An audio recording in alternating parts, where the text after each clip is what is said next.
Introduction. There is a need. The question of whether school truly prepares children for the real world is one that demands our immediate attention. Growing up, my parents constantly advised me to study diligently and earn excellent grades so that I could secure a high-paying job with exceptional benefits. Their ultimate life goal was to provide a college education for both my older sister and me, believing this would grant us the greatest opportunity for success.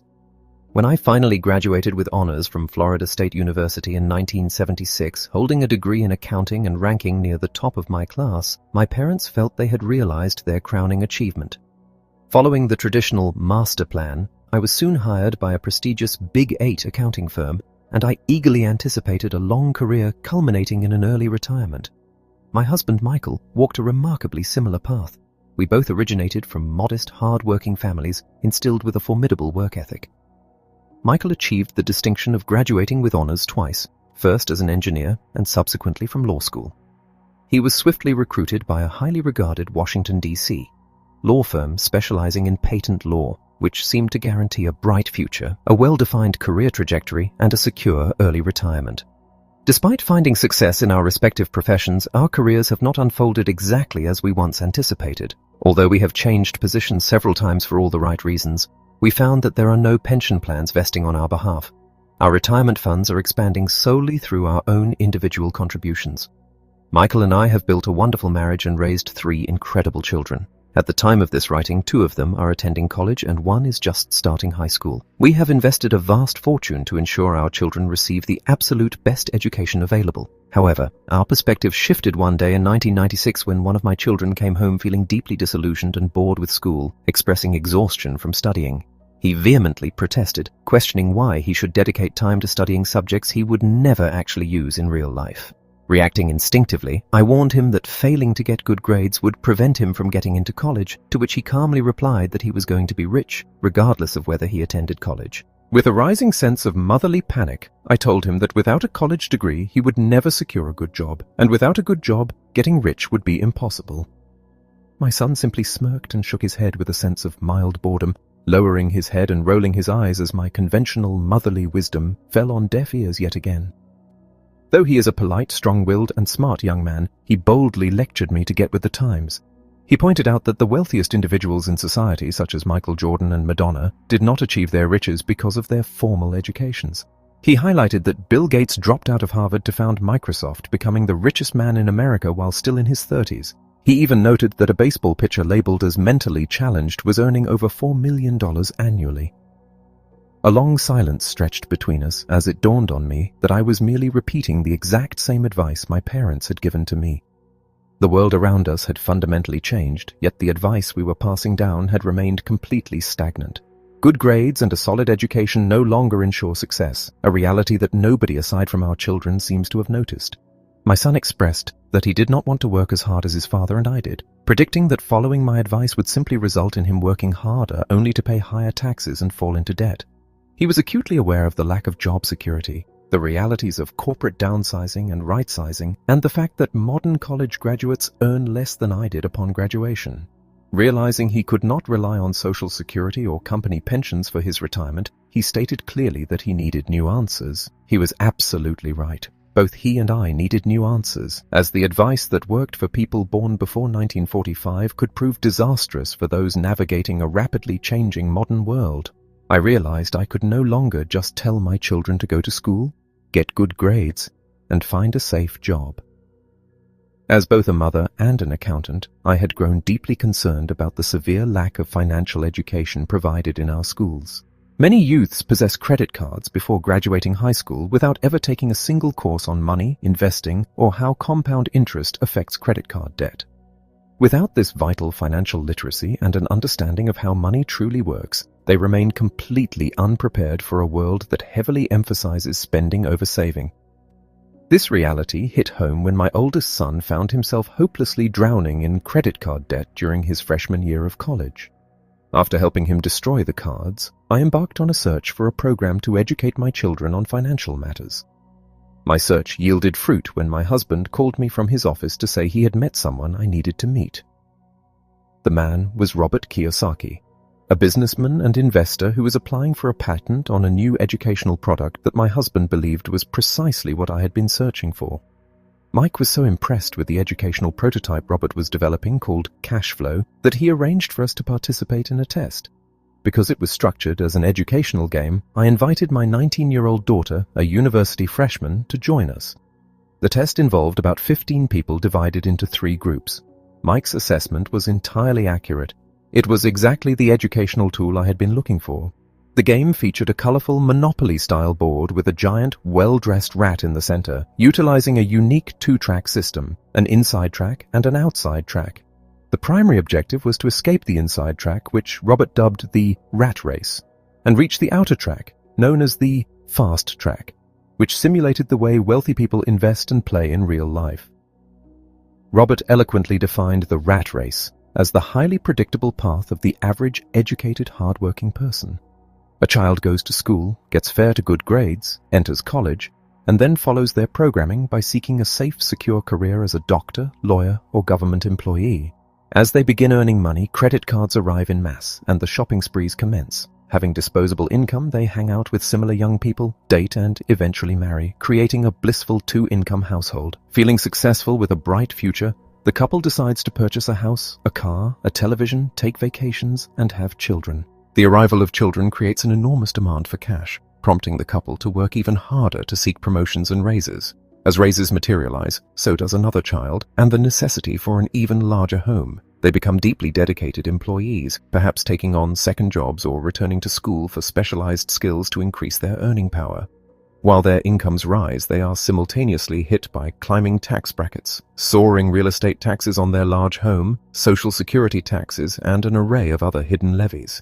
Staring at their large paychecks, they wonder where all the money vanished, resorting to buying groceries with credit cards while trying to save for their children's college and their own retirement. This couple becomes permanently trapped in the rat race for the rest of their working lives, continuously toiling for the company owners, paying taxes to the government, and paying off mortgages and credit cards to the bank. The tragic cycle repeats itself when they advise their own children to study hard and find a safe job, passing on a legacy of financial naivete that profits others and perpetuates the rat race into another hard-working generation. Escaping this rat race requires proving proficiency in both accounting and investing, subjects that are notoriously difficult to master. As a trained CPA with Big 8 experience, I was amazed that Robert had successfully disguised the complexities of these subjects, making the learning process so fun and exciting that we quickly forgot we were actively studying. The product test evolved into a joyful afternoon discussing profound concepts with my daughter that we had never previously explored. While drafting an income statement and balance sheet was second nature to me as an accountant, I spent my time assisting my daughter and the other players at my table, a banker, a business owner, and a computer programmer who struggled with the concepts. I became the first and only person in the entire test group to escape the rat race that day, accomplishing the feat in just 50 minutes of the nearly 3-hour session. I was profoundly disturbed by how little these affluent grown adults knew about basic accounting and investing, subjects of critical importance to their daily lives. I wondered how they managed their own personal financial affairs. For the remaining 2 hours, I observed my daughter and these educated adults roll the dice, struggling to grasp the vital relationship between an income statement and a balance sheet. They frequently forgot that each transaction of buying and selling assets could heavily impact their monthly cash flow. Watching them, I realized that millions of people in the real world must be struggling financially simply because they have never been taught these fundamental subjects. I was thankful at least that they were having fun and were distracted by their desire to win the game. Following the game, Robert facilitated a 15-minute critique. The business owner at my table openly disliked the game, loudly declaring that he did not need to know this information because he hired accountants, bankers, and attorneys to handle such matters. Robert insightfully responded that many of those very professionals, accountants, bankers, attorneys, and real estate brokers, are smart and highly educated, yet are not rich themselves. Because schools fail to teach what the wealthy know, the middle class takes financial advice from professionals who are stuck in the same daily traffic jams as everyone else, which is a telling reality. The computer programmer was similarly unimpressed, claiming he could simply buy software to teach him. However, the banker was deeply moved, admitting he had studied accounting in school but never grasped how to apply it to real life, finally realizing he needed to get himself out of the rat race.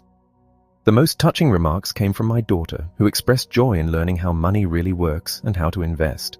She realized that by learning the game's lessons, she could freely choose a profession based on passion rather than being forced to seek job security, benefits, or high pay.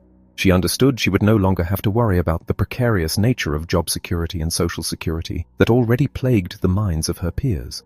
Although I could not stay to converse with Robert immediately after the game, we arranged a dinner meeting with him and his wife the following week to discuss his project. Despite it being our first social gathering, we felt an immediate connection, as if we had known each other for years. We shared extensive common ground, discussing socio-economic issues, the rapidly changing world, the frightening lack of retirement savings among Americans, and the nearly bankrupt state of Medicare and Social Security. We questioned the safety of pension plans and wondered if our children would be burdened with paying for the retirement of 75 million baby boomers. Robert, a self-taught entrepreneur who had traveled the globe orchestrating investments and who had successfully retired at the age of 47, shared his primary concern: the ever-widening gap between the haves and the have-nots globally. He had come out of retirement because he harbored the same deep concerns for the future of children that I did. He recognized that while the world had drastically changed, the educational system had remained antiquated, forcing children to spend years studying subjects they will never use to prepare for a world that no longer exists. He boldly stated that advising a child to simply get good grades and look for a safe job is currently the most dangerous, outdated, and bad advice a parent can give. He stressed that ensuring a child's financially secure future requires abandoning the old rules, as relying on them is far too risky. When I asked him to clarify what he meant by old rules, Robert explained that wealthy individuals play by an entirely different set of rules than the rest of the population. He used the example of corporate downsizing. When a company announces layoffs, families are hurt and unemployment rises, yet the company's stock price usually surges. The market rewards the reduction of labor costs, meaning that while employees lose their livelihoods, the owners and shareholders grow richer. This dynamic highlights the critical difference between being an employee who surrenders control of their destiny and an employer or investor who commands it. Because it is difficult for the average person to understand why this happens, often dismissing it as simply unfair, Robert emphasized that it is foolish to assume the standard school system adequately prepares children for reality. Each child urgently needs a different, more sophisticated education to understand the distinct sets of rules governing money. The 95% of the population who struggle financially learn their rules at home and in school, which is why the current educational system, regardless of how much money is spent or how many computers are added to classrooms, cannot deliver the goods. An education system simply cannot teach a subject it fundamentally does not understand. Determined to teach my children to play it smart rather than merely playing it safe, I asked Robert how parents could easily convey these complex ideas to their children, especially when the parents themselves might not fully understand the concepts. He revealed that he had been writing a book on the subject for years, though it remained scattered in random pieces on his computer following the success of his previous bestseller. After reviewing the scattered sections, I recognized the immense merit of the work and agreed to co-author the book with him to share these vital lessons during these changing times. Robert explained that financial and communication skills are just as foundational to success as scholastic skills. To illustrate this, the book presents the contrasting perspectives of his two fathers, one rich and one poor, providing a profound exploration of the skills he developed over his lifetime. As I edited and assembled the book, I realized that accountants and financial professionals might need to suspend their academic dogmas, as many of Robert's theories actively challenge generally accepted accounting principles. However, these theories provide invaluable insight into how true investors actually analyze their decisions. When parents blindly advise their children to study hard and get a good job, they are usually acting out of ingrained cultural habit rather than critical foresight. Robert's upbringing startled me initially, as he was guided by two fathers aiming for completely divergent goals. His highly educated, real father, the superintendent of education for the state of Hawaii, advised him to work for a corporation and strive to be a smart person. Conversely, his rich dad advised him to own the corporation and learn how to hire smart people. Both paths required immense education, but the chosen subjects of study were drastically different. By the age of 16, Robert was immune to the threat of bad grades ruining his job prospects because he already knew his true career path was ownership, not employment. He admits that without the persistence of a wise high school counselor, he might have skipped college altogether, though he eventually agreed it would be beneficial while he continued building his assets. Admittedly, the ideas presented in this book may seem radical and far-fetched to many parents today who are simply struggling to keep their children in school. Yet, in light of our rapidly shifting global and technological paradigms, parents must open their minds to bold new concepts. Encouraging a child to remain a mere employee essentially advises them to pay more than their fair share of taxes over a lifetime, often with no reliable promise of a pension. Taxes represent a person's greatest expense, with most families effectively working from January to mid-May solely to cover their government obligations. Robert asserts that the wealthy teach their children entirely different financial lessons at home around the dinner table. While you may not choose to adopt all of these ideas, as a mother and a CPA, I firmly believe that the outdated concept of getting good grades to find a secure job must be replaced with a far greater degree of financial sophistication. Teaching our children to be excellent employees while simultaneously striving to build and own their own investment corporations is a necessary evolution in parenting. It is Robert's ultimate hope to demonstrate that anyone, whether a gardener, a janitor, or the currently unemployed, can choose prosperity by educating themselves and their loved ones financially. Financial intelligence is the mental process by which we solve our financial problems. As we face unpredictable changes that stretch beyond our current reality, we are left with two fundamental choices: play it safe or play it smart, by preparing, getting educated, and awakening our inherent financial genius. Chapter 1. As narrated by Robert Kiyosaki. My life was uniquely shaped by the presence of two distinct father figures, each offering a profoundly different perspective on the world. One was my biological father, a man of towering intellect and academic achievement who had secured a PhD and completed advanced studies at prestigious institutions like Stanford, the University of Chicago, and Northwestern University, all entirely funded by academic scholarships. The other was the father of my best friend, a man whose formal education concluded before he even finished the 8th grade. Both of these men were undeniably successful in their chosen paths, exhibiting remarkable charisma, influence, and a relentless work ethic that generated substantial incomes. Yet their financial destinies could not have been more divergent. While my highly educated father battled financial struggles until the end of his days, ultimately leaving behind unpaid debts, the other father systematically built an empire, eventually becoming one of the wealthiest individuals in Hawaii and leaving tens of millions of dollars to his heirs, charitable organizations, and his church. Growing up under the dual influence of these two powerful men presented a profound challenge. Both believed fervently in the power of education, but they championed completely different courses of study. Had I been raised with only one father, my path would have been a simple matter of either accepting or rebelling against his singular worldview. However, having two fathers forced me to constantly evaluate, compare, and ultimately forge my own conclusions. At the time this internal conflict began, neither man had reached the zenith of his respective financial trajectory.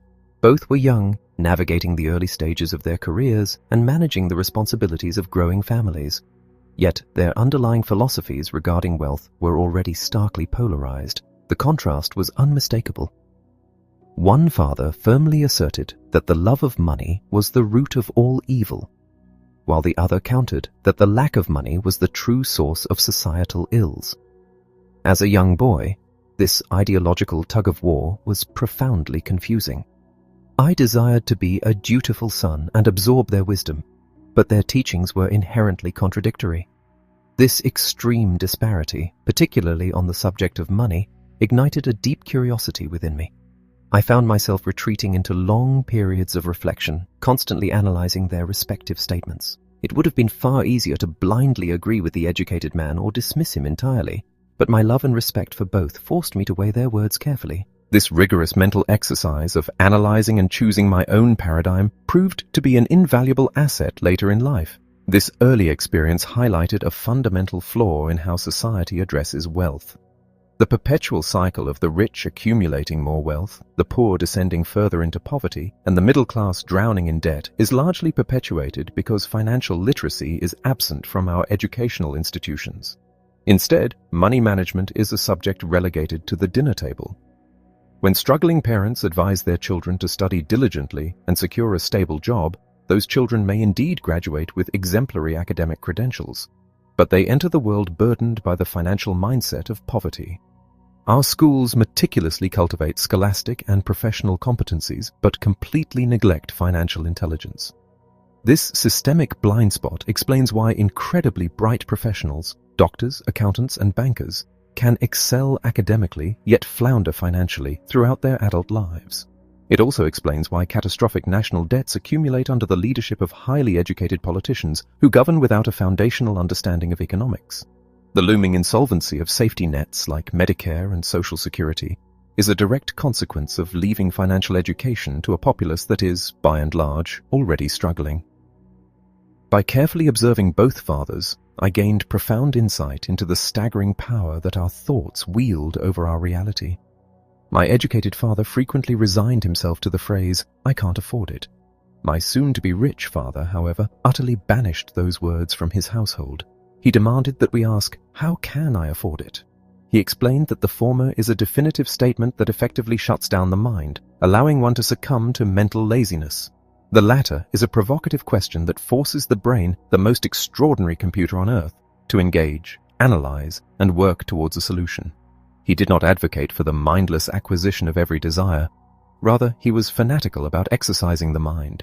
He firmly believed that just as physical exercise builds a stronger, healthier body, rigorous mental exercise expands one's capacity to generate wealth. The dichotomy in their thinking permeated every aspect of their lives. My poor dad believed that the wealthy should shoulder a heavier tax burden to support the less fortunate. My rich dad argued that taxation inherently punishes the productive while rewarding the unproductive. One advised me to study hard to secure a position in a reputable company. The other urged me to study hard so I could acquire a reputable company. One blamed his lack of wealth on the financial burden of raising children, while the other cited his children as the very reason he was obligated to attain massive wealth. One father prohibited the discussion of money and business at the dinner table, whereas the other actively encouraged it. My educated dad preached the gospel of playing it safe and avoiding financial risk, while my rich dad stressed the importance of learning how to intelligently manage risk. One viewed our family home as our greatest asset and paramount investment. The other viewed a personal residence as a liability, warning that if a house represents your largest financial holding, you are in perilous territory. Their approaches to obligations were equally contrasting. While both men paid their bills promptly, my poor dad paid his obligations first, leaving himself with nothing. My rich dad systematically paid himself first, leveraging the subsequent pressure of impending bills to motivate his financial ingenuity. My educated father placed immense faith in institutional safety nets, heavily valuing corporate perks, government pensions, medical benefits, tenure, and job security, often elevating these benefits above the actual work itself. He harbored an entitlement mentality. Conversely, my rich dad vehemently opposed this entitlement mindset, arguing that it cultivated weakness and dependency. He championed absolute financial self-reliance and competence. While one father instructed me on crafting an impeccable resume to secure employment, the other trained me to draft robust business and financial plans to generate employment. Having the luxury to observe these divergent philosophies allowed me to witness how deeply individuals shape their own destinies through their internal dialogue. My poor dad constantly prophesied that he would never be rich, a prediction that tragically materialized. My rich dad, on the other hand, even in the depths of a devastating financial setback that left him entirely broke, continued to identify himself as a wealthy man. He distinguished between the two states by noting that being broke is a temporary condition, whereas being poor is an eternal state of mind. My educated dad frequently proclaimed a disinterest in money, dismissing its importance. My rich dad unequivocally stated that money is a form of power. Recognizing the profound impact of these internalized beliefs, I became acutely vigilant about which thoughts I permitted to take root in my own mind. By the age of 9, I faced a pivotal crossroads. Whose wisdom would guide my financial journey? Despite the immense respect I held for my highly educated father and his academic accolades, I consciously decided to heed the financial counsel of my rich dad. I chose to learn how money functioned and how to command it to work for me, rather than resigning myself to a life of working for money. A profound lesson from Robert Frost perfectly encapsulates this critical juncture in my life. Frost has always been my favorite poet, and his masterpiece, The Road Not Taken, deeply resonates with my personal journey. The poem describes a traveler standing in a yellow wood, faced with two diverging paths. Unable to travel both, the traveler observes one path winding into the undergrowth, but ultimately chooses the other, the one less traveled by, noting that this solitary choice has made all the difference. That single decision, to reject the conventional financial wisdom of my educated father, was agonizing, yet it fundamentally dictated the trajectory of my entire existence. Once my allegiance was chosen, my true financial education commenced. For 30 years, from the age of 9 until I turned 39, my rich dad mentored me. He only ceased his instruction when he was certain that I had thoroughly internalized the principles he had so persistently drilled into my stubborn mind. He taught me that while money is undeniably a potent form of power, comprehensive financial education is infinitely more powerful. Wealth is transient. It flows in and out of our lives. But if you comprehend the mechanics of money, you gain mastery over it, empowering you to actively construct enduring wealth. The fatal flaw of relying solely on positive thinking is that the vast majority of people traverse the educational system without ever learning these fundamental mechanics, condemning themselves to a lifetime of laboring for a paycheck. Because my apprenticeship began at such a tender age, the curriculum was deliberately distilled into simple foundational concepts. Over the course of 3 decades, his teachings ultimately crystallized into 6 primary lessons. These lessons are not intended to be rigid, dogmatic answers, but rather reliable guideposts. They are designed to navigate you and your children toward increasing prosperity, regardless of the unpredictable shifts and inevitable uncertainties that define our rapidly changing world. Chapter 2. Lesson 1. The rich don't work for money. The poignant inquiry, "Dad, can you tell me how to get rich?" marked the beginning of a profound journey for a 9-year-old boy in 1956. By a mere twist of geographic fate, Robert attended the same public school as the children of the affluent plantation managers, doctors, and business owners. A stark social division existed, and the sting of this financial disparity became agonizingly clear one afternoon when Robert and his best friend Mike were intentionally excluded from a weekend beach house getaway because they were perceived as the poor kids. Seeking answers to this social and economic divide, Robert approached his highly educated father, asking for the secret to acquiring wealth. His father, distracted by the evening paper, offered a simple but hopelessly vague truth. To be wealthy, one must learn how to make money. When pressed for specific instructions on how to accomplish this, his father simply advised him to use his head, inadvertently sparking an entrepreneurial fire. A partnership is formed the very next morning when Robert relayed his father's ambiguous advice to Mike. Recognizing their shared predicament and fueled by the indignity of their exclusion, the 2 9-year-olds forged their first business alliance. Seeking inspiration, they stumbled upon an idea from a science book and embarked on a highly secretive neighborhood campaign to collect used lead toothpaste tubes. For weeks, they stockpiled these tubes in a cardboard box, testing the patience of Robert's mother, who eventually demanded they clean up the growing mess. Facing the threat of losing their raw materials, the boys accelerated their production timeline. One afternoon, Robert's father arrived home to discover a full-scale operation in his driveway. The boys were melting down the collected lead in a steel pot over hot coals and meticulously pouring the molten metal into handmade plaster of Paris molds. When they broke open the molds to reveal perfectly cast lead nickels, they proudly announced they were doing exactly as instructed. They were making money. While Robert's father had to gently explain the illegal nature of counterfeiting, he commended their extraordinary initiative and original thinking, urging them not to abandon their quest. Realizing his own limitations as a schoolteacher, he directed them to Mike's father, a man whose banker had praised his brilliant financial acumen and empire-building potential. The lessons begin. "I'll pay you 10 cents an hour." This was the stark, non-negotiable proposition presented by Mike's father when the boys sought his mentorship. Arriving at his modest home, they witnessed a man orchestrating a growing network of warehouses, construction crews, and restaurants. When he finally addressed the boys, he explicitly rejected the traditional classroom method of teaching. Instead, he insisted that life is the ultimate teacher and that he could only impart his knowledge if they worked for him. The terms were grueling for a child. 3 hours of labor every Saturday morning in one of his un-air-conditioned convenience stores, all for a meager 10 cents an hour. Forced to make a rapid decision, a crucial skill in the world of business, Robert accepted the offer, sacrificing his cherished weekend softball games for the promise of financial wisdom. 30 cents later, the reality of working for a pittance had thoroughly crushed the boys' initial enthusiasm. The work was excruciatingly monotonous. They spent their Saturdays diligently dusting canned goods as the Hawaiian heat and the constant influx of road dust made the task seem endless. By the 4th week, the frustration of laboring as a 10-cent-an-hour employee had reached a boiling point. Robert was ready to quit, feeling exploited and neglected, having not received a single word of instruction from Mike's father since their initial agreement. When he voiced his anger to his partner, Mike simply smiled, revealing that his father had anticipated this exact reaction. He had been waiting for Robert to reach his limit before advancing to the true core of the lesson. Waiting in line on Saturday became the breaking point that transformed an angry employee into an eager student. Prepared to resign or demand a fair wage of at least 25 cents an hour, Robert marched into his rich dad's home. He was forced to wait for nearly an hour in a dingy living room, his resentment simmering as he watched other adults conduct business and leave. When finally ushered into the office, the 9-year-old unleashed a torrent of grievances, accusing the businessman of being a greedy crook who exploited his workers and failed to keep his educational promises. Rich Dad listened with calm amusement, noting that the young boy sounded exactly like the countless employees he had either fired or who had quit in frustration.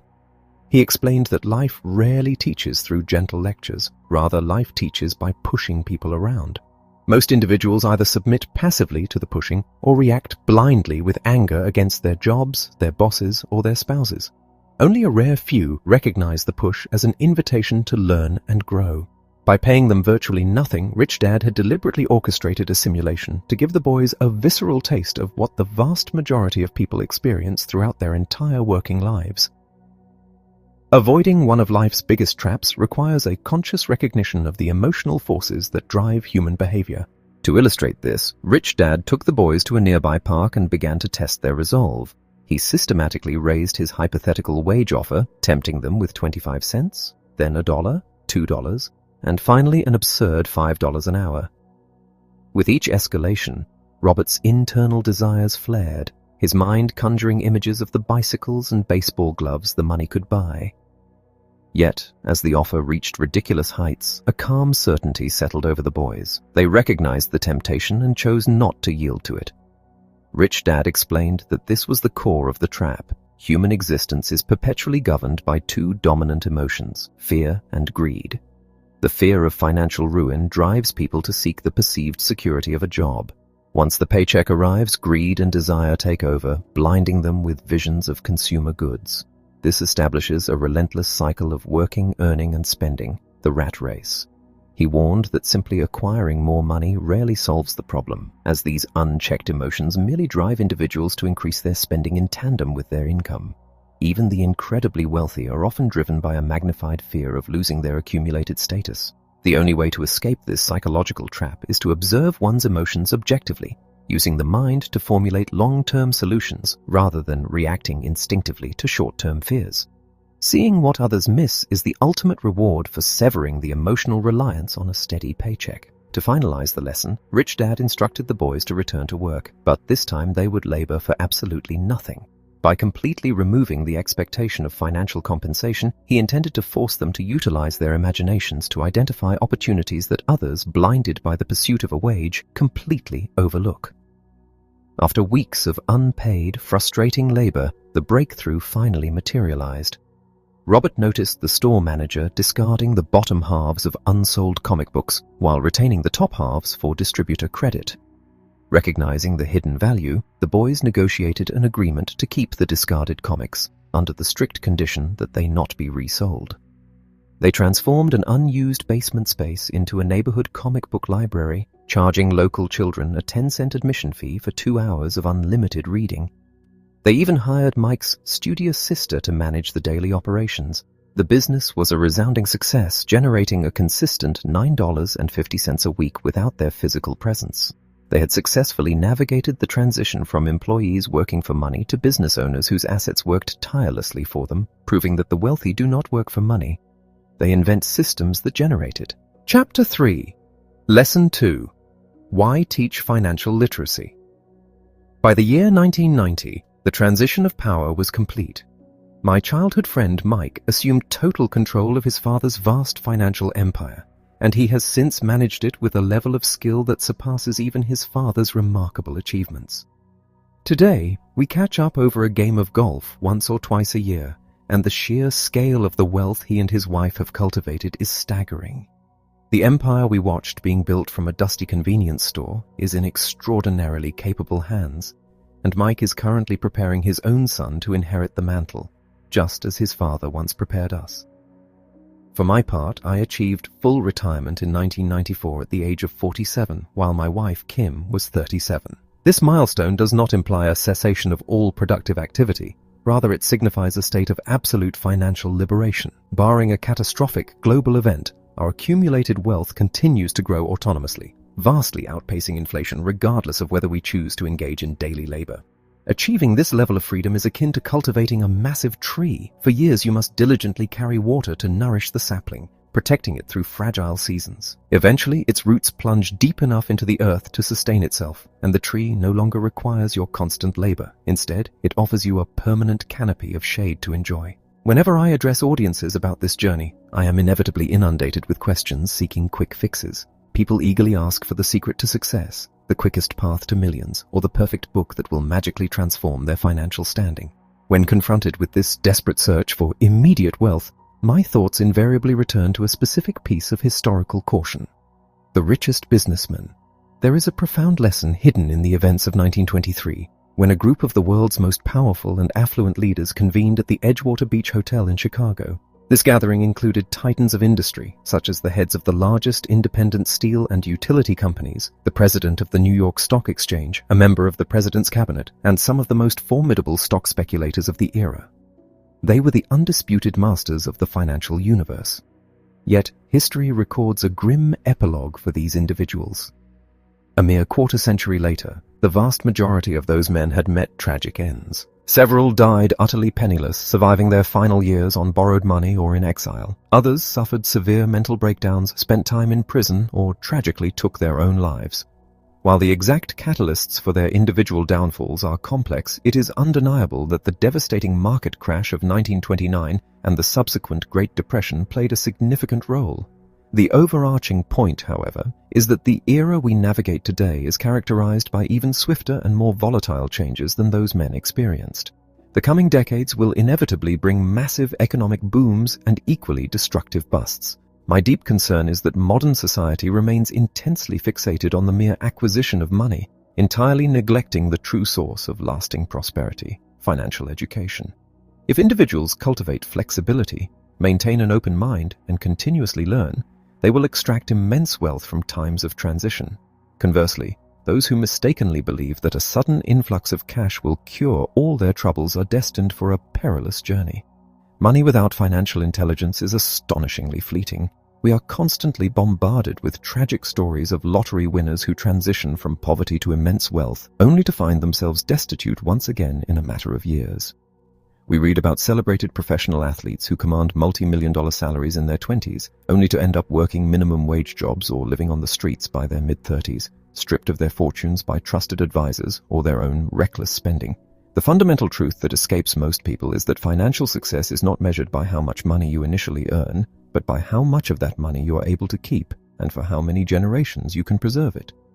When people express disappointment at my refusal to offer a get-rich-quick scheme, I simply repeat the foundational wisdom my rich dad relentlessly drilled into my head. If you want to be rich, you must become financially literate. To construct the Empire State Building, engineers must first dig an incredibly deep foundation into the bedrock. To build a standard suburban home, a shallow 6-inch slab of concrete will suffice.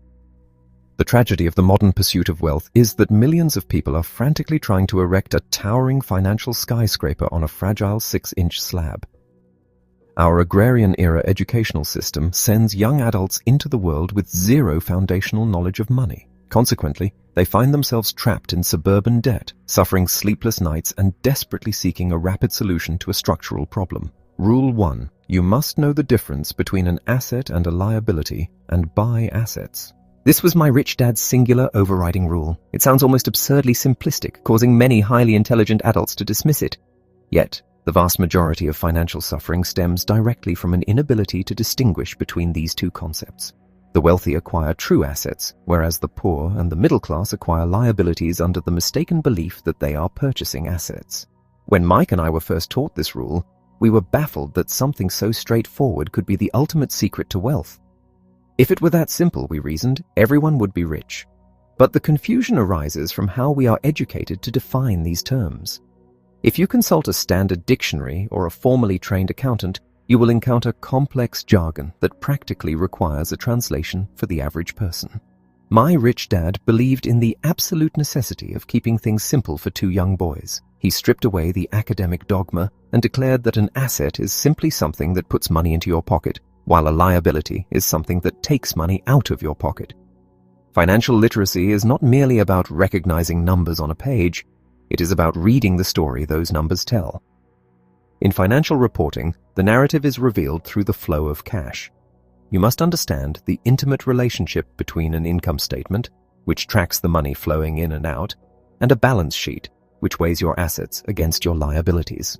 For the majority of families, their financial story is one of tremendous physical exertion with zero financial momentum, entirely because their cash flows straight out of their income column and directly into liabilities. Consider the classic trajectory of an educated, newly married middle-class couple. They combine their incomes and experience a surge of initial prosperity. Believing they are on the path to success, they decide to purchase their dream home. Instantly, this introduces a new property tax burden. They subsequently purchase new vehicles, new furniture, and modern appliances to match their upgraded lifestyle. Suddenly, they awaken to find their liability column dangerously swollen with mortgage debt and credit card balances. When a child arrives, the demand for cash intensifies. They work even harder, earning raises and promotions, which thrusts them into a higher tax bracket, a phenomenon known as bracket creep. As their home supposedly appreciates in value, seductive lenders offer them bill consolidation loans to clear their high-interest credit cards. They fold their consumer debt into a 30-year mortgage, breathing a false sigh of relief, only to take that newly cleared credit card straight to the shopping mall for the next holiday sale. They eventually seek advice on how to earn a larger salary, completely blind to the fact that their spending habits are the true root of their desperation. This is the tragic consequence of financial illiteracy. As the saying goes, when you find yourself trapped at the bottom of a deep hole, the very first step is to stop digging. My biological father once shared a Japanese philosophy regarding 3 distinct types of power: the power of the sword, the power of the jewel, and the power of the mirror. The sword represents military might, much like America's global dominance through weaponry. The jewel symbolizes the awesome power of money, echoing the golden rule that whoever holds the gold makes the rules. But the most treasured of the 3 is the mirror, which represents the power of self-knowledge. The tragedy of the middle class is that they allow the power of the jewel to control them. Out of a deep-seated fear of standing out or facing societal ostracism, they refuse to look into the mirror and question conventional wisdom. They blindly conform to the crowd, repeating dogmatic phrases like, "Your home is your greatest investment," or "Get a safe job and play it safe." This blind conformity leads to immense financial peril. My rich dad challenged the sacred cow of home ownership, pointing out that treating a personal residence as an asset is a massive illusion. When you tie up all your capital in an expensive home, you suffer 3 distinct losses. First, you suffer a profound loss of time during which your money could have been growing in true appreciating assets. Second, you suffer a loss of capital as your wealth is continuously drained to maintain the property through taxes, repairs, and interest. Third, and perhaps most devastating, you suffer a severe loss of financial education. Because the average person's money is entirely consumed by their house and basic living expenses, they have no capital left to invest. Without active capital, they never gain the practical experience necessary to become sophisticated investors, meaning the most lucrative opportunities will forever bypass them. Why the rich get richer? The wealth gap is not a mystery. It is a mechanical certainty visible on a financial statement. The rich continuously pour their capital into the asset column. These assets, whether they are profitable businesses, dividend-yielding stocks, bonds, or income-producing real estate, generate a robust stream of cash flow. This income is more than sufficient to cover their living expenses. The remaining surplus is then systematically reinvested right back into the asset column. As the asset base expands, the income it produces grows exponentially. It is a self-sustaining engine of wealth creation. The rich get richer because their money functions as a tireless army of employees, working 24 hours a day to capture more assets and generate more income. Why the middle class struggle? The middle class remains trapped in a state of perpetual financial anxiety because their sole source of income is their physical labor. As their wages gradually increase over the years, the government immediately intercepts a larger share through higher taxes. Simultaneously, their lifestyle expectations inflate, causing their expenses to rise in exact proportion to their income. Because they mistakenly classify their liabilities, such as their primary residence and vehicles, as their greatest investments, their balance sheets remain completely devoid of true income-generating assets. This dangerous financial architecture has been thoroughly exposed by modern corporate downsizing. When the illusion of job security evaporates, the middle class discovers that their supposed assets cannot feed them.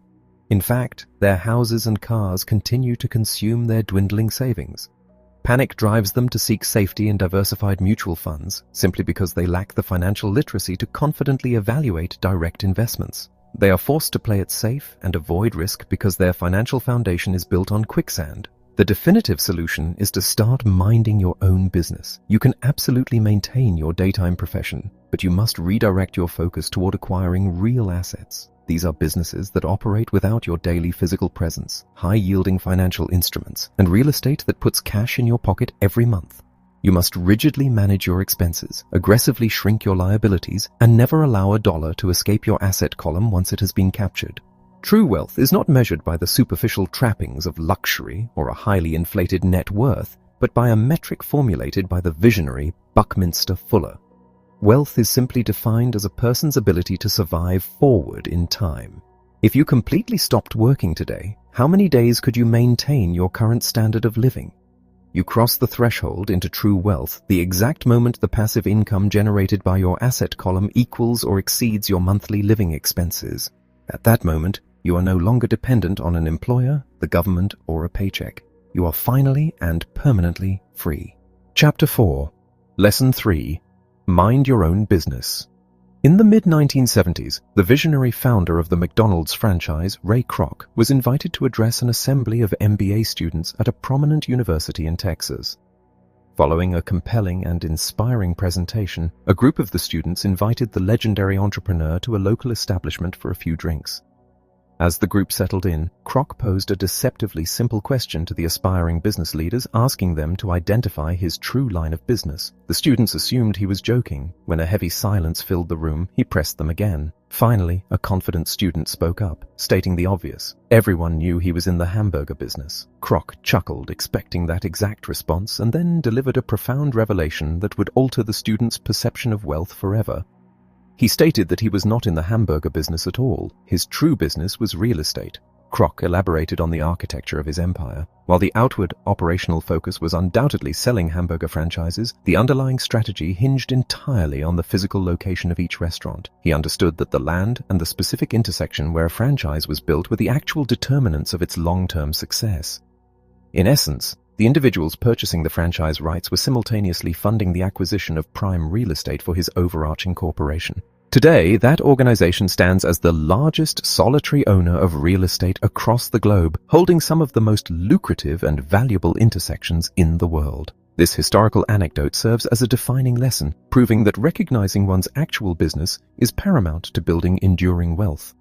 This realization perfectly illustrates a critical flaw in the modern workforce. The vast majority of individuals dedicate their entire lives to working for everyone except themselves. Their daily labor primarily enriches the company's owners, their taxes sustain the government, and their endless mortgage payments continuously feed the banks.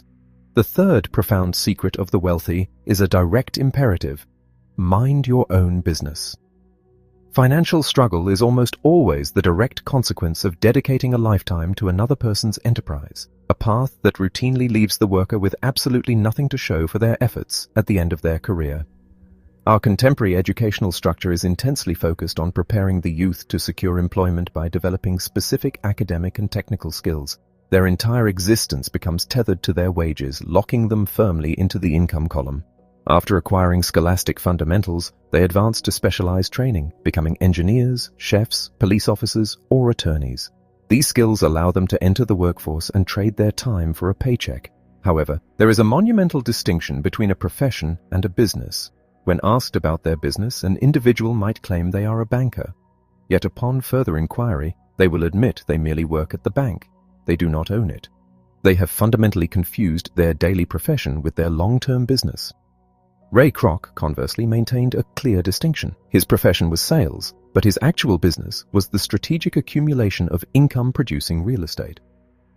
The inherent danger of the traditional educational path is that you inevitably become what you study. A culinary student becomes a chef. A law student becomes a lawyer.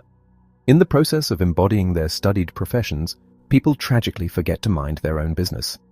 They pour their life force into expanding someone else's asset column.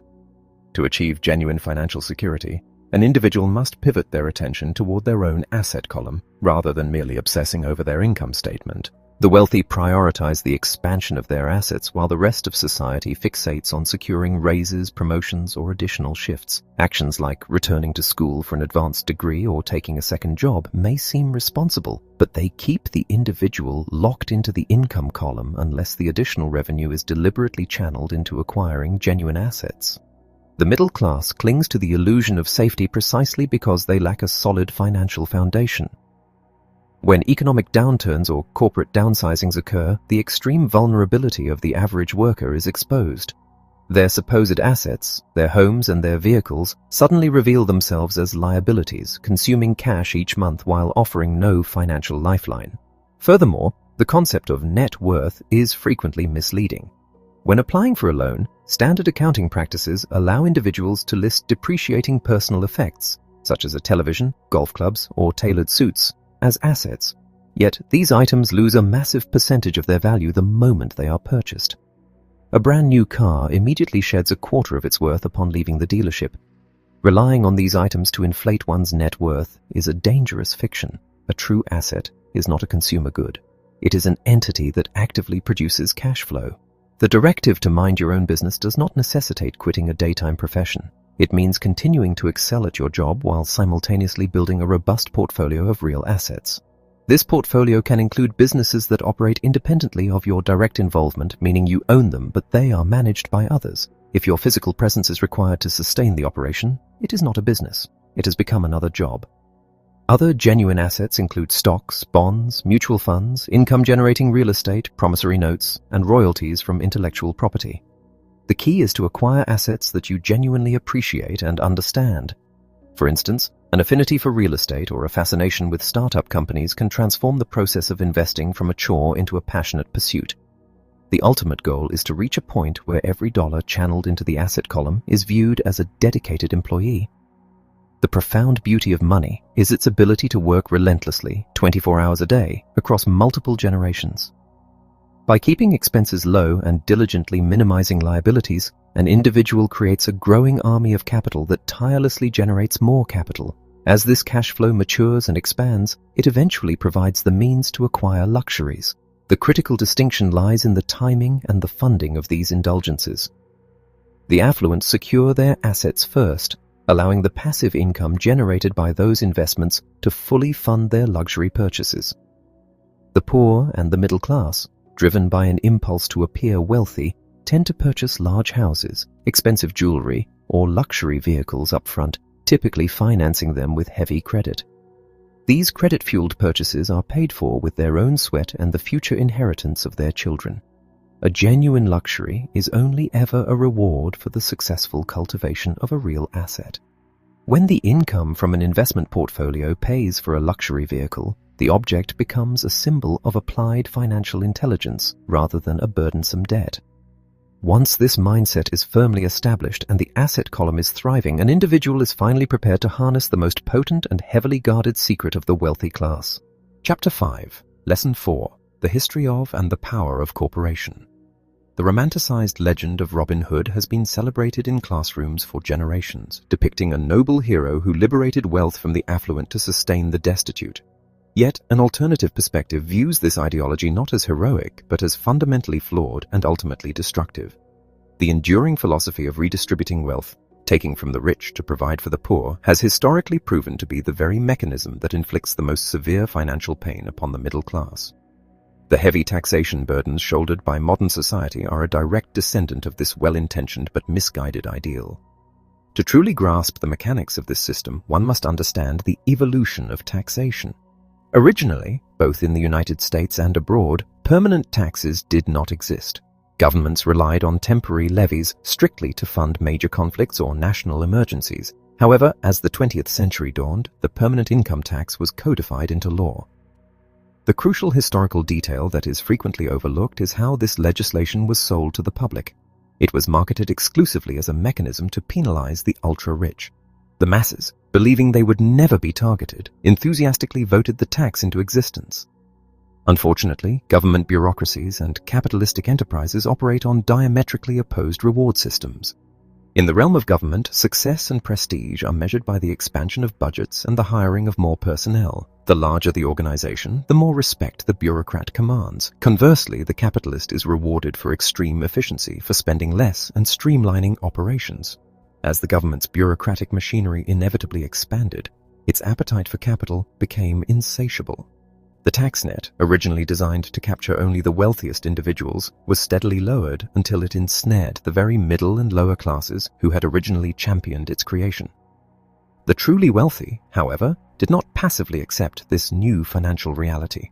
Because they understood the intricate rules of money, they simply utilized their intellectual capital to outmaneuver the system. They retreated to the ultimate sanctuary of wealth accumulation and preservation, the corporation. How the rich play the game. The conceptual framework of the corporation was popularized during the era of maritime exploration. Wealthy merchants sought to finance lucrative but perilous trade voyages. To mitigate their exposure, they utilized the corporate structure to limit their personal liability. If a ship was lost to the sea, the investor's financial loss was strictly confined to the funds allocated to that specific voyage. Their broader personal fortune remained entirely shielded from the disaster. In the modern era, the corporation remains the most potent tool in the arsenal of the affluent. The average citizen often misinterprets what a corporation actually is, envisioning towering glass skyscrapers or massive industrial complexes. In reality, a corporation is merely a legal construct, a simple file folder containing registered documents sitting in a lawyer's office. Yet, this soulless legal entity provides a profound defensive barrier. The uneducated masses play a rigged game. An employee earns a wage, is immediately heavily taxed on that labor, and is forced to survive on whatever fraction the government leaves behind. By contrast, the wealthy operate through the corporate structure, which completely reverses the equation. A corporation earns capital, spends everything legally permissible on operational and ancillary expenses, and is only taxed on the remaining surplus. This is the ultimate legal loophole, allowing those with financial intelligence to purchase necessities, vehicles, and even luxuries with pre-tax dollars. Furthermore, in an increasingly litigious society, the affluent utilize these corporate structures and trusts to build impenetrable walls around their wealth. When a lawsuit is levied against a sophisticated investor, the attacker often discovers that the individual technically owns nothing on paper, despite maintaining absolute untethered control over a vast empire. Developing this level of financial invulnerability requires the cultivation of a robust financial intelligence, which rests upon 4 distinct pillars of knowledge.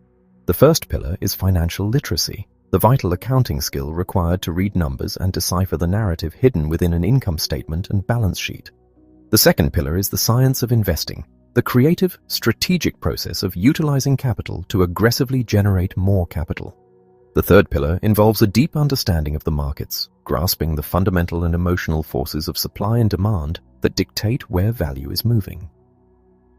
The fourth and final pillar is an intricate knowledge of the law, specifically regarding corporate tax advantages and asset protection. When these 4 pillars are synergized, an individual transcends the precarious existence of an employee. Instead of dedicating a lifetime of labor to merely climb the corporate ladder, the financially literate individual learns how to own the ladder outright.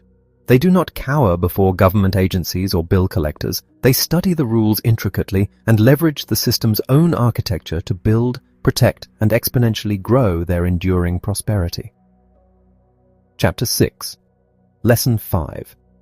The rich invent money.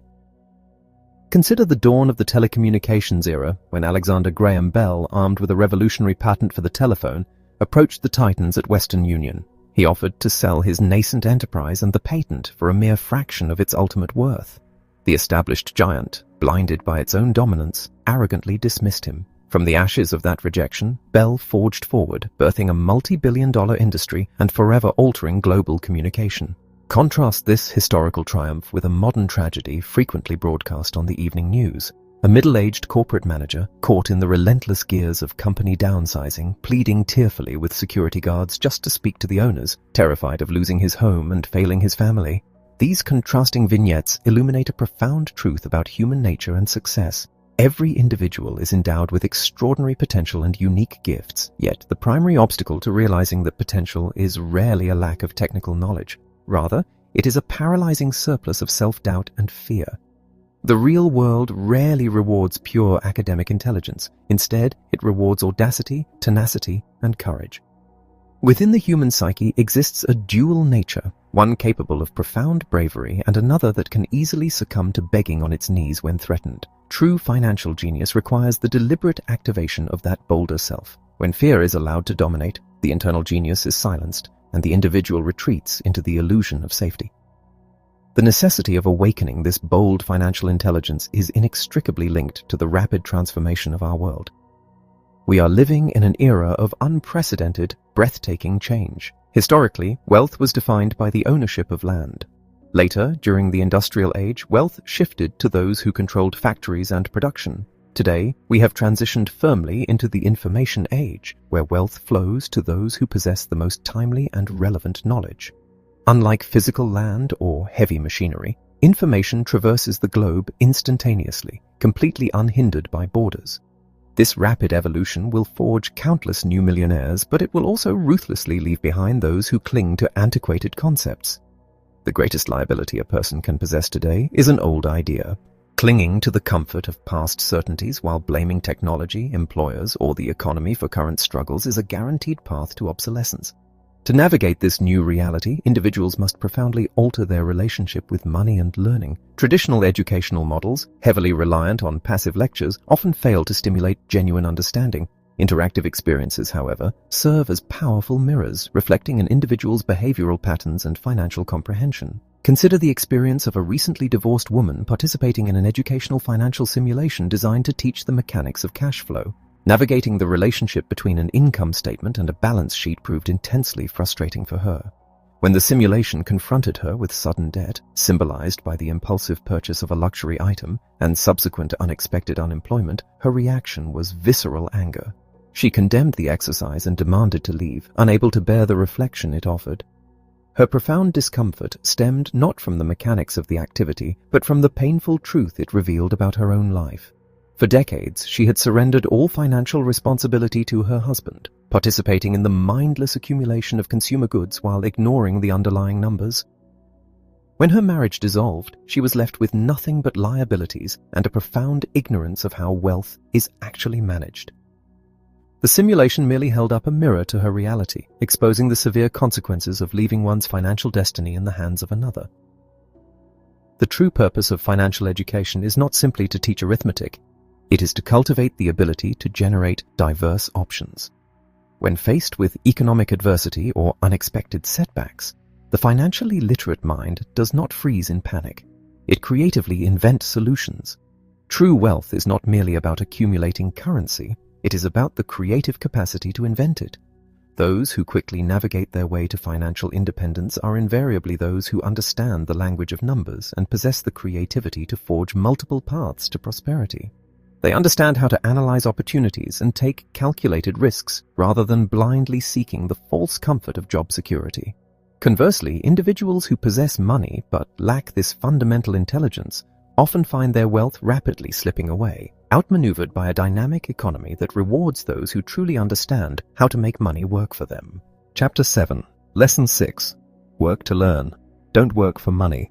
During a trip to Singapore in the mid-90s, an encounter with a journalist vividly illustrated a pervasive career trap that ensnares many highly educated individuals. The reporter, a woman possessing a master's degree in English literature, had an undeniable gift for writing. Her prose was captivating, clear, and forceful. Yet, as she interviewed me, she confessed a deep frustration. Her ultimate dream was to become a best-selling author, but despite widespread praise for her novels, her books simply were not moving off the shelves. She felt stuck in a daily newspaper job just to cover her living expenses and desperately sought advice on how to break through. Recognizing her immense literary talent, I offered a practical suggestion. I recommended she enroll in a local sales training course. My reasoning was straightforward, but her reaction was one of immediate and profound offense. She stiffened, visibly insulted by the mere suggestion that a trained intellectual should stoop to the level of learning how to sell. In her worldview, salespeople were driven solely by crass financial motives, a pursuit she viewed as beneath her professional dignity. I gently pointed out the notes she had taken on her pad where she had written my title. I reminded her that I was recognized as a best-selling author, not a best-writing author. While I openly admitted that my own writing skills were rudimentary compared to her mastery of literature, I had mastered the art of sales. If she were to combine her exceptional literary gifts with a robust understanding of marketing and sales, she could achieve the exact dream she was chasing. Her anger, however, clouded her ability to hear the advice, and she abruptly ended the interview, trapped by the rigid confines of her academic identity. This tragic dynamic plays out across the globe every single day. The world is heavily populated with brilliant, gifted, and highly educated individuals who find themselves struggling on the brink of financial ruin. We frequently encounter them: the brilliant mechanic who can diagnose an engine by its sound but lives paycheck to paycheck, or the highly skilled medical professional who suddenly faces economic hardship due to shifting healthcare regulations. The harsh reality of the modern economy is that profound talent alone is rarely sufficient.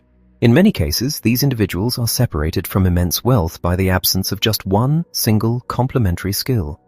If they were to combine their primary expertise with a working knowledge of accounting, investing, marketing, or law, their income potential would explode exponentially. Yet, because traditional schooling teaches us only how to work hard within a narrow specialty, people remain blind to the broader mechanisms of wealth creation. My own career trajectory was heavily influenced by the contrasting philosophies of my two fathers regarding this very issue. When I graduated from the Merchant Marine Academy, my highly educated father was overjoyed. I had secured a prestigious, high-paying position with a major oil company, complete with ample vacation time and a clear path for promotion. According to the traditional blueprint, I had arrived. Yet, after only 6 months, I resigned to join the Marine Corps and learn how to fly helicopters. My educated father was devastated, entirely unable to comprehend why I would abandon such profound job security. My rich father, however, congratulated me. My educated father believed that the purpose of education was to become highly specialized. The academic world fundamentally rewards those who study more and more about less and less. This intense specialization is precisely why professionals eventually require the protection of labor unions. A senior airline pilot or an entrenched school teacher develops skills that are highly valuable within their specific industry but largely non-transferable. If the industry shifts, their specialized skills lose their leverage. Realizing this vulnerability, my educated dad eventually became the head of a teachers' union, dedicating his life to protecting the specialized worker. Conversely, my rich father believed in grooming a mind to understand the vast, interconnected machinery of business. He advised me to learn a little bit about a lot of things. This was the true reason I joined the military. I did not join merely to fly. I joined to learn how to lead men into dangerous, high-stress situations. My rich dad explicitly taught me that the most difficult aspect of running any business is managing people, and that poor leadership in the corporate world is just as fatal as it is on the battlefield. Upon returning from military service, I made another career choice that baffled my educated father. I took a job with a major technology corporation, not for the salary or the benefits, but simply because they possessed one of the finest sales training programs in the country. By nature, I was a deeply shy person, and the prospect of knocking on doors and facing continuous rejection was terrifying. I joined the company for the sole purpose of confronting and conquering that fear.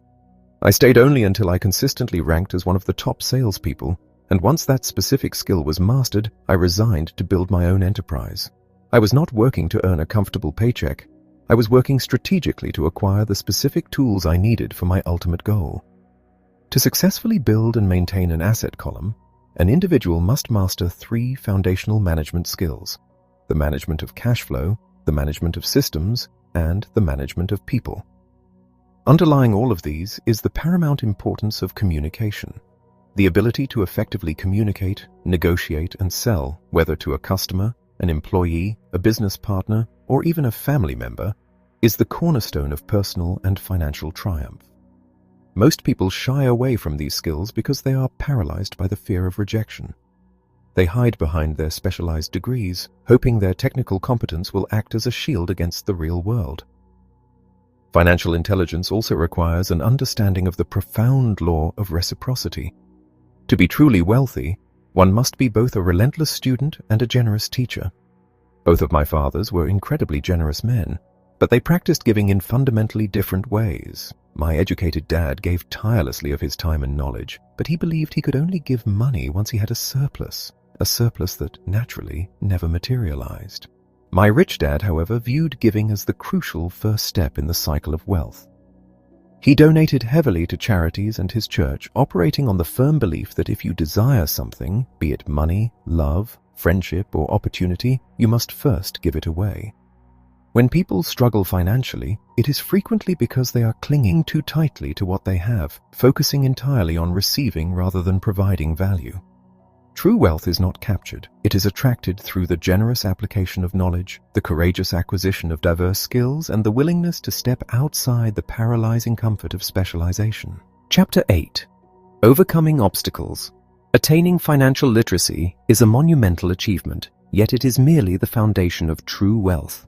Even after an individual has mastered the vocabulary of money and understands how to read an income statement and a balance sheet, they may still encounter formidable roadblocks on the path to financial independence. It is entirely possible to be highly educated in the mechanics of money and still fail to cultivate an abundant asset column, the kind of robust portfolio that generates massive cash flow and liberates a person from the necessity of daily labor. This paradox exists because intellectual understanding alone cannot conquer deep-seated emotional and psychological barriers. There are 5 primary reasons why financially literate individuals fail to achieve lasting wealth.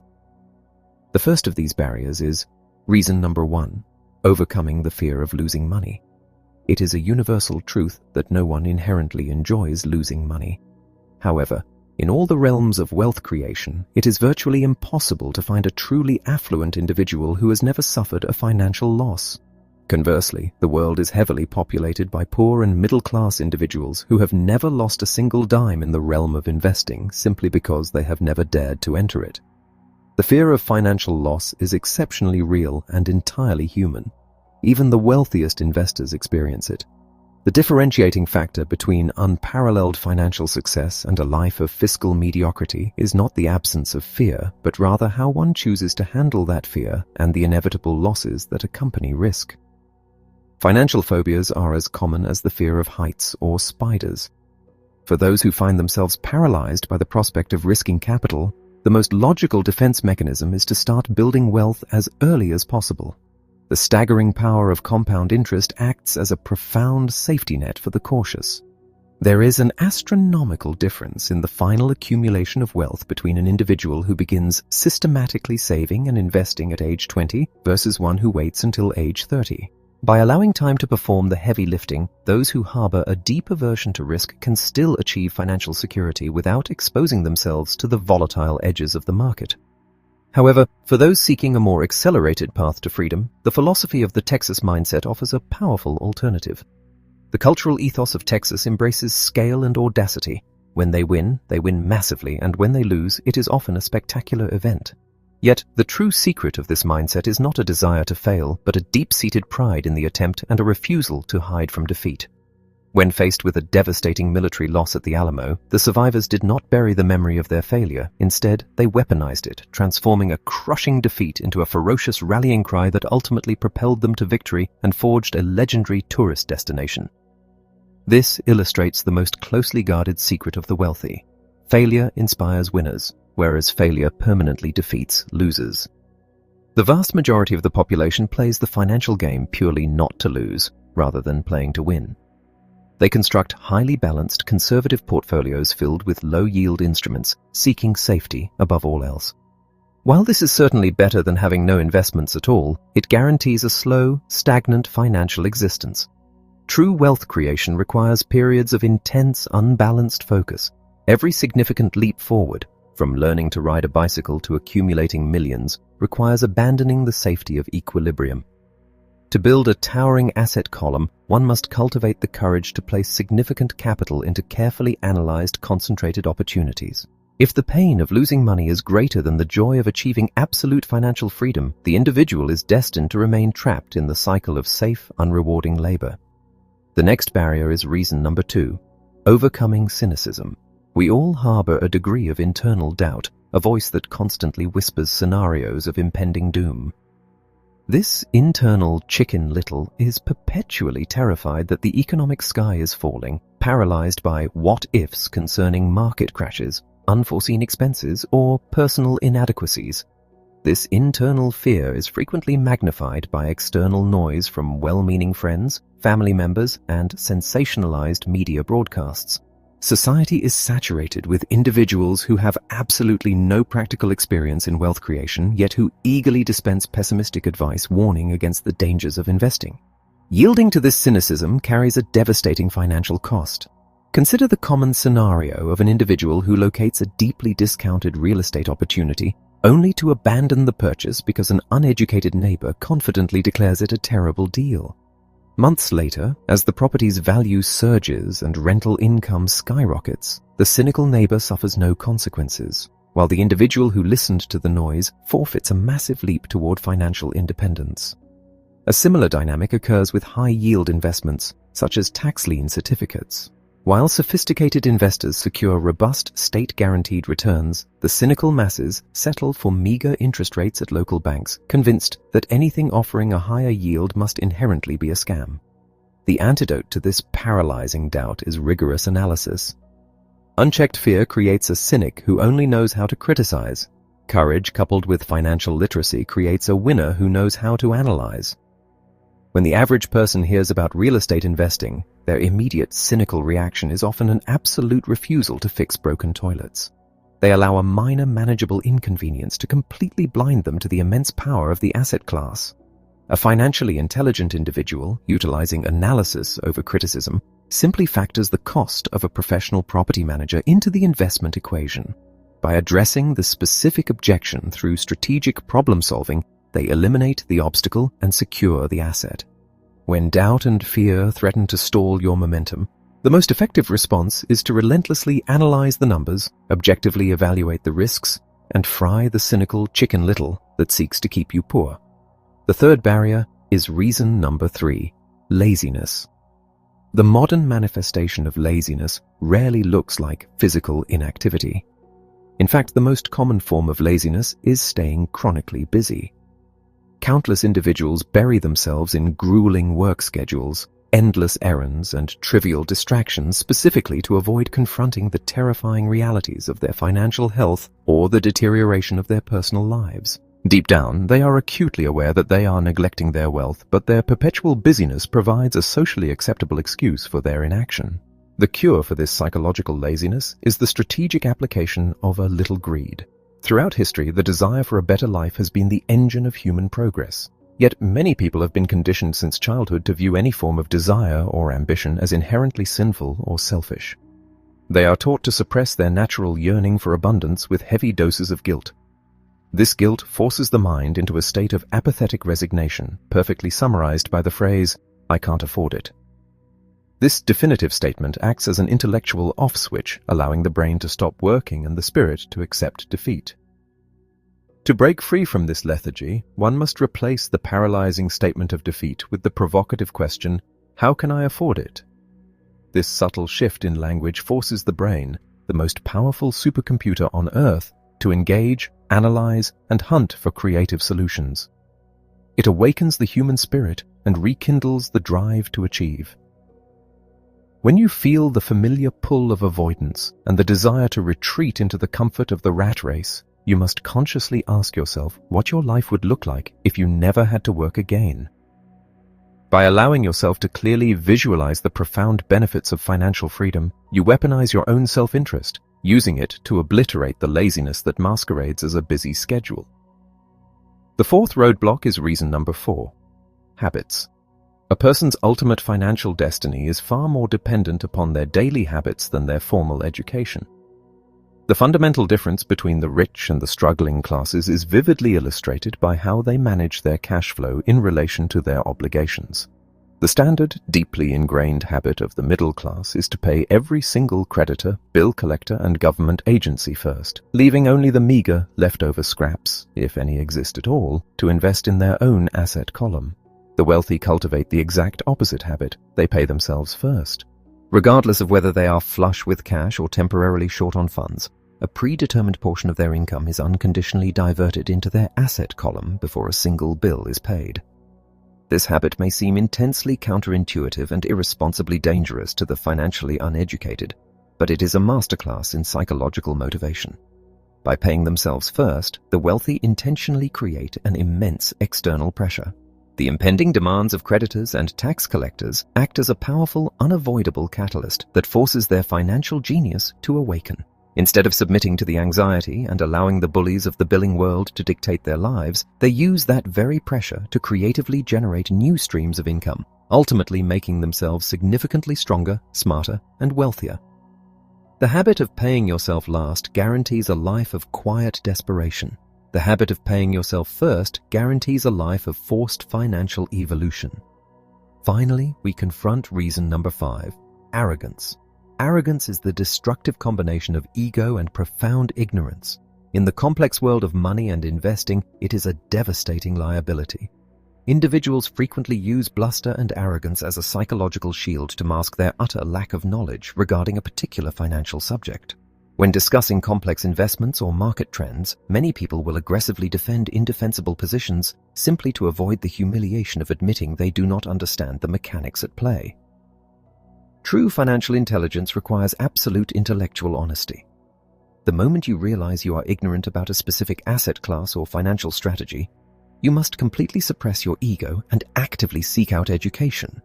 Whether it means consulting an experienced expert, thoroughly researching the subject, or simply remaining silent and listening, the only way to protect your wealth is to acknowledge your blind spots.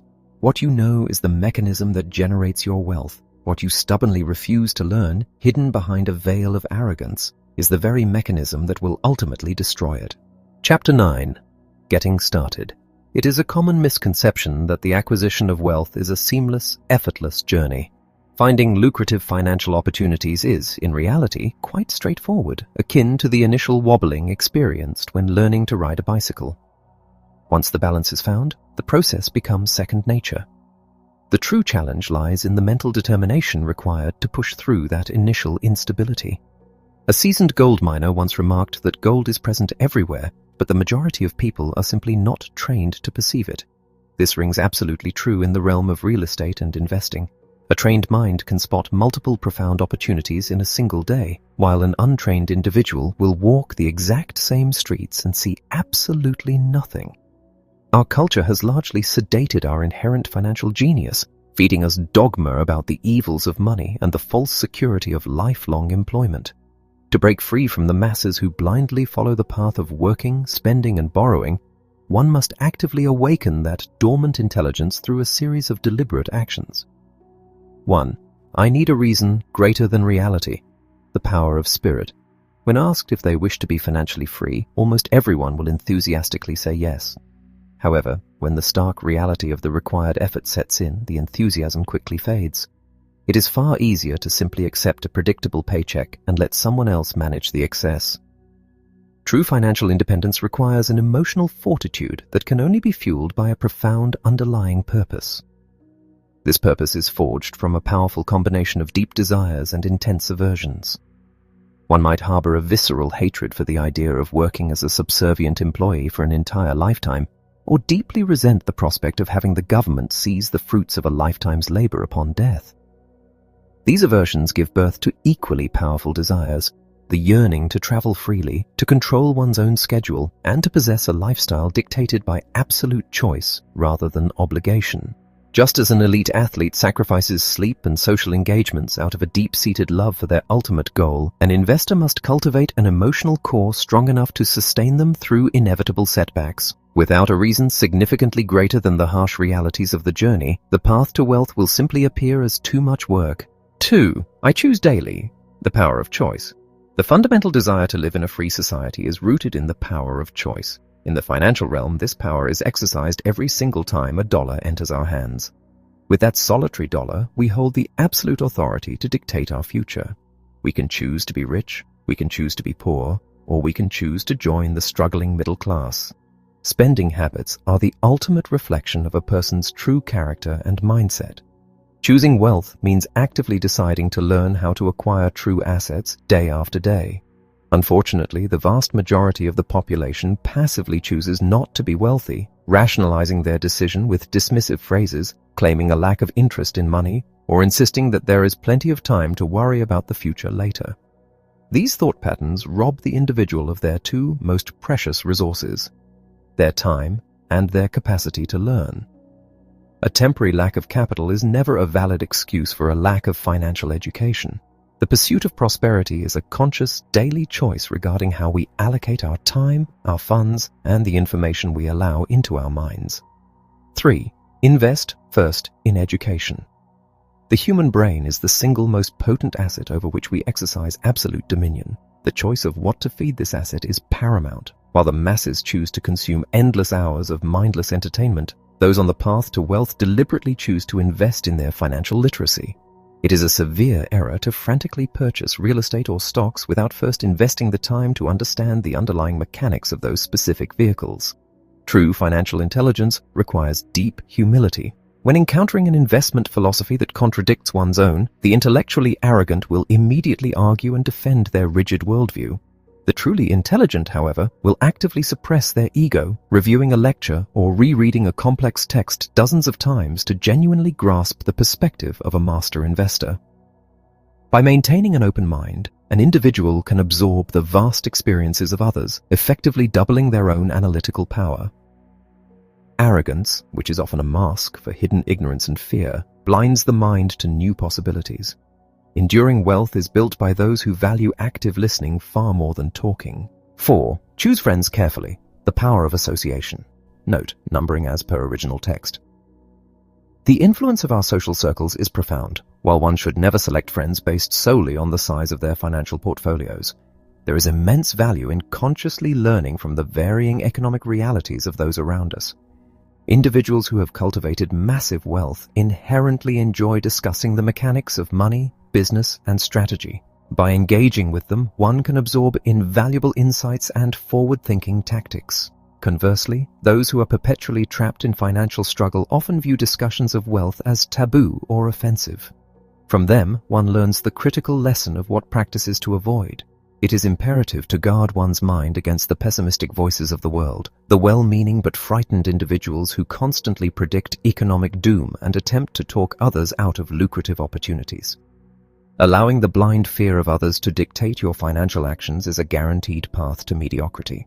In the sophisticated world of investing, timing and information are everything. True wealth is generated by positioning oneself ahead of the crowd, leveraging the legal inside information that flows naturally through networks of successful, financially active associates. 5. Master a formula and then learn a new one. The power of learning quickly. We inevitably become what we study. Just as a dedicated student of culinary arts becomes a chef, an individual who studies the conventional dogma of working hard for a paycheck becomes a lifelong dependent employee. The standard financial recipe, waking up, working, paying bills, and saving whatever meager remainder exists, is an antiquated formula. To transcend this exhausting cycle, one must aggressively seek out and master new formulas for wealth creation. Whether it involves understanding the intricacies of distressed real estate, commodity options, or advanced market trends, the goal is to master a specific strategy until it yields consistent results and then immediately move on to conquer the next. In an era of rapid technological and economic transformation, the specific technical knowledge one possesses today will soon become obsolete. The true competitive advantage lies not merely in what you already know, but in the sheer velocity at which you can absorb, implement, and master entirely new methodologies. 6. Pay yourself first. The power of self-discipline. This principle is arguably the most critical, yet the most difficult to implement for those lacking internal fortitude. If an individual cannot govern their own impulses, the pursuit of wealth is entirely futile. The catastrophic financial ruin of suddenly wealthy individuals perfectly illustrates that immense capital, without rigorous self-discipline, quickly evaporates. The philosophy of paying oneself first is not a suggestion of financial irresponsibility or a mandate to ignore legal obligations. Rather, it is a profound exercise in psychological motivation. The average citizen pays their landlord, their credit card company, and the government before allocating a single cent to their own asset column, effectively rendering themselves the weakest entity in their financial ecosystem. The wealthy, however, systematically divert funds into their asset column first, deliberately allowing the mounting pressure of unpaid bills and looming taxes to catalyze their financial genius. They do not liquidate assets or consume their savings to satisfy creditors. Instead, they use the intense pressure of obligation to relentlessly invent new creative streams of income, growing financially stronger with every challenge. 7. Pay your brokers well. The power of good advice. A pervasive and destructive habit among the middle class is the desire to severely discount the services of financial professionals while simultaneously tipping generously for trivial services. This logic is fundamentally flawed. A genuinely skilled professional, whether a specialized attorney, a tax accountant, a real estate broker, or a stockbroker, is an invaluable asset. If these individuals are true masters of their craft, the inside information and structural expertise they provide will generate returns that vastly eclipse their fees. We operate in an information-driven economy where timely data is priceless. A competent broker serves as the investor's eyes and ears in the market, saving immense amounts of time and identifying opportunities that would otherwise remain permanently hidden. When selecting these professionals, it is crucial to ensure that they are active investors themselves, heavily invested in the very vehicles they recommend. Paying a premium for exceptional guidance is one of the most intelligent investments a wealth builder can make. 8. Be an Indian giver. In the sophisticated realm of investing, the primary objective is to rapidly recover the initial capital outlay while retaining a permanent, income-producing asset. This concept echoes a cultural misunderstanding from early history, where items were offered with the strict expectation of their return. The financially intelligent apply this exact principle to their capital. Whether utilizing a strategic down payment to secure a deeply discounted property that quickly generates substantial rental income, or moving capital into a surging market sector only to extract the initial principal once a profit is realized, the goal remains identical. The investor must aggressively seek scenarios where their money enters a deal, performs its multiplying function, and is quickly retrieved to be deployed elsewhere, leaving behind a residual asset that effectively cost nothing. Every successful investment must possess this distinct upside, a mechanism that provides ongoing value entirely separate from the original capital at risk. 9. Assets by luxuries. The power of focus. The desire for luxury is a natural human inclination, but the method of acquisition cleanly separates the rich from the struggling classes.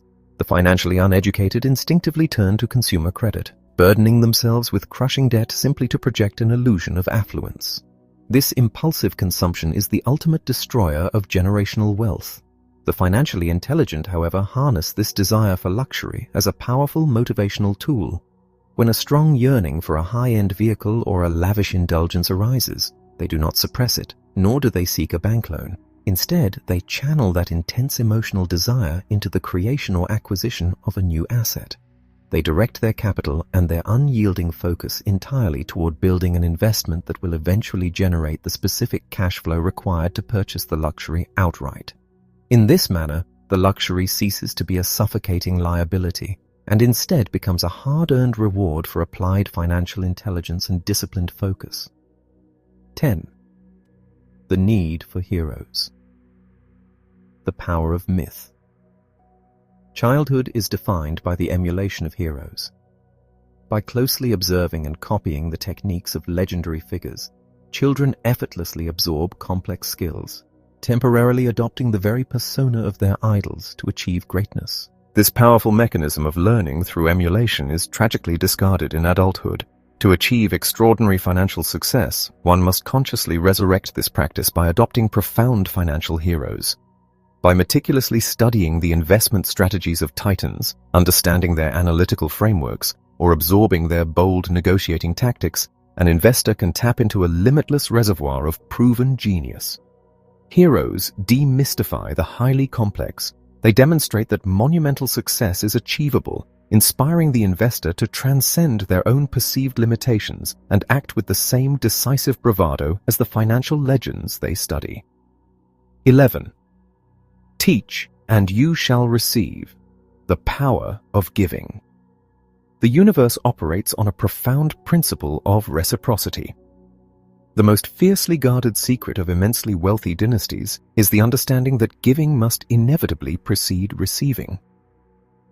When one finds themselves in desperate need of capital, sales, contacts, or even simple goodwill, the instinctual reaction is to hoard and contract. The financially intelligent counter this paralyzing instinct by actively giving away exactly what it is they desire. By generously sharing knowledge, providing financial support to meaningful causes, or selflessly assisting others in achieving their own goals, they initiate a powerful cycle of abundance. The act of teaching, in particular, forces the mind to synthesize and clarify complex concepts, rendering the teacher significantly smarter in the process. Those who approach the world with a spirit of generous contribution inevitably find that the world responds with an overwhelming, multiplying bounty. Chapter 10. Still want more? Here are some to-dos many individuals seeking financial independence often desire actionable steps rather than overarching philosophies. While understanding the underlying mindset is crucial, true progress requires a combination of both profound thought and decisive action. For those eager to begin their journey, a practical approach is essential. The first critical step is to pause and objectively evaluate current habits. It is commonly said that insanity is repeating the exact same actions while expecting different outcomes. Therefore, one must abruptly halt any financial practices that are clearly failing and begin searching for entirely new strategies. This search for fresh methodologies often begins with actively seeking out new ideas. Exploring bookstores for niche subjects can reveal entirely new wealth-building formulas. For instance, discovering a detailed guide on acquiring tax lien certificates can open up a completely unfamiliar, yet highly lucrative avenue for investment. However, merely reading is insufficient. Taking immediate and direct action is the vital next phase. One must meticulously follow the newly learned instructions, step by step, ignoring the inevitable doubts expressed by uneducated peers. When cautious neighbors attempt to dismantle a new investment idea, their warnings should be disregarded if they lack personal experience in that specific field. Accelerating this learning curve involves seeking out experienced individuals who have already achieved success in the desired area. Inviting these seasoned veterans to lunch can unlock invaluable tricks of the trade. Engaging with professionals, such as government clerks who personally invest in the vehicles they manage, often leads to hands-on guidance and rapid acquisition of profitable assets. This direct mentorship can turn a day of reading into an immediate, successful transaction. Continuous education is another mandatory practice. Actively scanning local resources for free or inexpensive classes, while also investing in high-ticket, specialized seminars, provides the foundational knowledge necessary to achieve financial freedom. While cynics may view these educational expenses as a waste of capital, their refusal to invest in their own minds typically keeps them chained to their daily labor. In the realm of acquiring assets, consistently making numerous offers is a powerful tactic. Instead of endlessly searching for the elusive, perfect deal, an investor should evaluate multiple opportunities and submit offers well below the asking price. Real estate agents often hesitate to present low bids out of fear of offending the seller, but true market value is only discovered through the actual negotiation process.